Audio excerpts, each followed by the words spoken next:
when we started in 2016, one of the areas we chalked out to focus on was the mid stage. We obviously don't do very early stage investing. We don't do seed and Series A. We come in at Series B and Series C. And within that, we also said that by the time we had come into existence, a lot of the horizontal e-commerce had already played out, right? You had Flipkarts and Amazons and all those guys already operating. So we said we'll look at specialized e-commerce. We'll look at vertical e-commerce. And that's where some of these verticals like food and pharmacy were exciting for us. If you especially look at the pharmacy space, at least at that point in time, it was a large $15 billion market, highly fragmented. There were about, if I remember correctly, 750,000 pharmacists in the country, most of them offline, mom and pop stores, maybe 1% organized, and these were all individual mom and pop stores. There were about 65,000 distributors or stockists, and they were also fairly fragmented. Compare that to China, to US. US had about 70% organization in this sector. So clearly there was room to organize this sector and bring it under the corporate umbrella.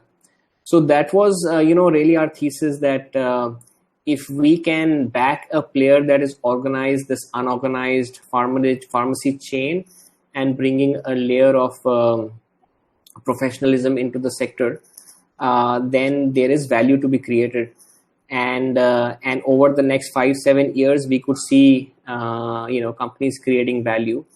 We looked at pretty much a bunch of players in this space, and eventually narrowed down to Netmeds for the simple reason that if you look at the value chain of pharmaceutical, there is about 32% of gross margins available in this sector. About 17 to 20% is available on the retail side. About 8 to 10% is available at the distributor side. And another 1 to 2% is with CNF agents and with national warehouses. So if you just operate on the retail side or just the e-commerce side, then you are building a business which has 15-20% gross margins. But if you layer that with distribution, then you suddenly have 30% gross margin business.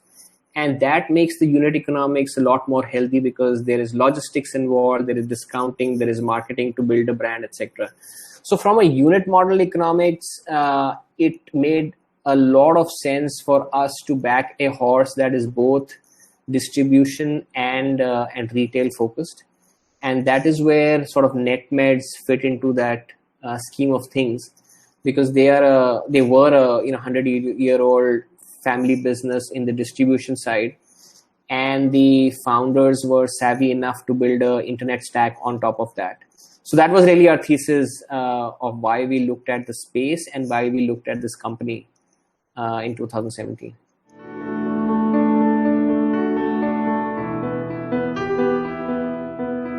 The unique thing about Netmeds we liked was that their average order values were certainly a lot higher than some of the others. They had an average AOV of about $23, which is roughly about 1,200 rupees at that point in time. And the unit economics, of course, were making sense, but because of discounting, etc., they were not, and there was a path to making that profitable. So that was the scale at which we came in. So, we also like to come in the top 3 players in any particular space. We are unlikely to back the last horse in the space. For us, it is very important, given the capital we put in at stake and given the mortality we have budgeted in the fund, that we come in the top 2 or 3 players, because eventually market leads to consolidation and there will be 2-3 players that survive. So you want to be at least one of them by the time that happens in the next 4-5 years.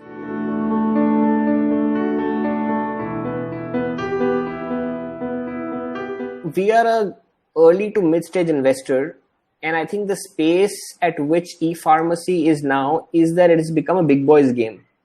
With Reliance coming in, the kind of capital they can bring in, with PharmEasy and MedLife merger and the investors that have backed, with Amazon doing this organically, with 1mg has its own set of investors, I think our ability to contribute and add value in the company now has become limited. And I think the company has reached a more a late stage from that standpoint, where large scale investors can add more value.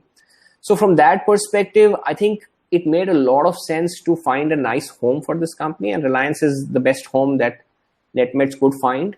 If it were left to us to fund the company, we would have had limited capital amongst the investors, and we would not be in a position to compete with the balance sheet of Reliance.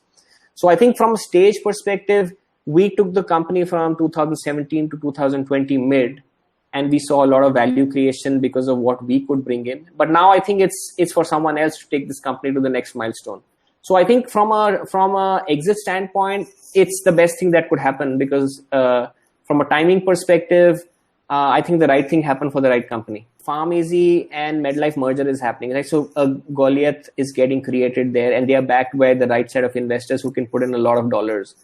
Amazon could have looked at one of the players, but they chose to go organic, and they will put in a lot of dollars behind this company. So now, for us to compete with that dollars is very, very limited, right? We don't have that capacity.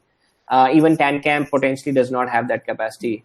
So for us, we need a large balance sheet if we are to see this play and take it to the next milestone. So the market economics or the market dynamics are such that now it is a big boys game. So it makes sense for us to hand over this to a big boy.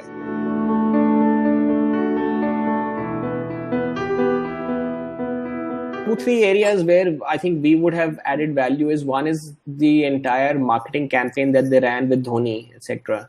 Right, that was a large TV campaign that they ran, and that really helped them position their brand in the market.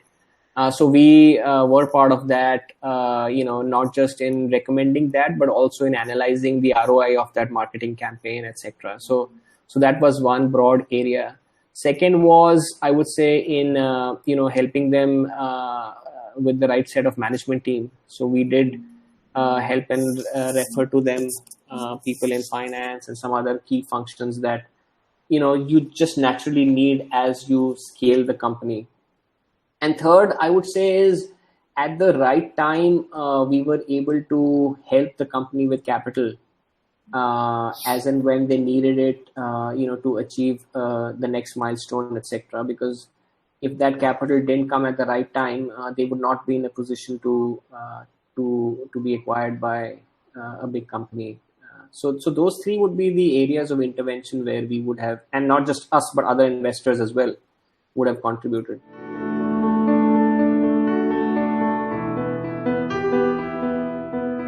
In this space, when we entered, there was regulatory ambiguity, right? I think there was no clarity whether e-commerce was a silent category in the regulation of pharmacy, but what we liked in Netmeds was that they were a registered license holder in each of the states in which they were operating. So from that perspective, they were adhering to whatever limited guidelines that were available.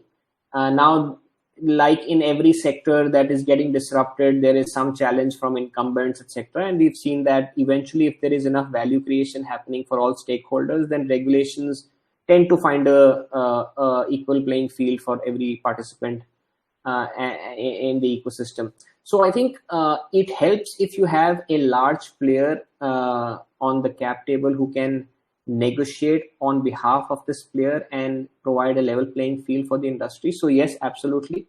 But I don't think Netmeds was operating in a black zone or a gray zone even at that point in time for us to worry about regulation impacting them. Even when different states came up with their regulations, I think Netmeds already had a license in each of the states. For example, in Maharashtra, they were registered with the Maharashtra Drug Act, and they had a license to operate in Maharashtra and so forth in Karnataka. So they were adhering to whatever the regulation of the land was at that point in time.